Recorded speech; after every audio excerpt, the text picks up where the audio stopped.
अब्बू, जैसे कि मैंने आपको बताया है, दिहाड़ीदार मजदूर हैं। तो हफ्ते वाले दिन उनकी, मतलब नॉर्मली अगर उनको दिहाड़ी लग जाती है तो 800 की या 900 की, लेकिन हफ्ते वाले दिन उनको 1500 रुपये मिले हैं एक्स्ट्रा, मतलब 600-700 रुपये एक्स्ट्रा आए हैं, जिससे हमने जो है चाचू को थोड़ा बिल पे कर दिया, और हफ्ते वाले दिन हमने पेट भर के खाना खाया, और इतवार की सुबह भी दोपहर में खाना खाया।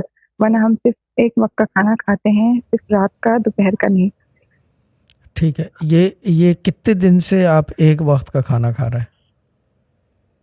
मेरे तकरीबन शाह साहब 8 8 महीने हो गए। ठीक है, और अभी ग्रीस ग्रुप में कब से हैं? मैं जब से रिस ग्रुप बना है तब से हूँ, ठीक है, तीन उस वक्त से नवंबर भी से। एक वक्त का खाना खा रहे हैं? जी। ठीक है, आज आपने मेडिटेशन में एक ही बात करना है कि हमारे 2 वक्त के खाने का बंदोबस्त करो, और कोई बात नहीं। क्या करना है? हमारे 2 वक्त खाने का दो बंदोबस्त वक्त करते के खाने का बंदोबस्त करो। वर्ड लिख लेंगे, एग्जैक्ट वर्ड्स हैं ये। हैं। हमारे 2 वक्त के खाने का बंदोबस्त करो, ठीक है ना? जी। बाकी मैं खुद ही कर लूँगा, जी आप शाह ये तो साहब, करो। आपसे हाँ, क्या ये कर, क्या, एक हफ्ते मिनट वाले एक दिन मिनट एक मिनट, जो इंपॉर्टेंट चीज़ है वो क्या बोलना है आपने? मैंने ये कहना है।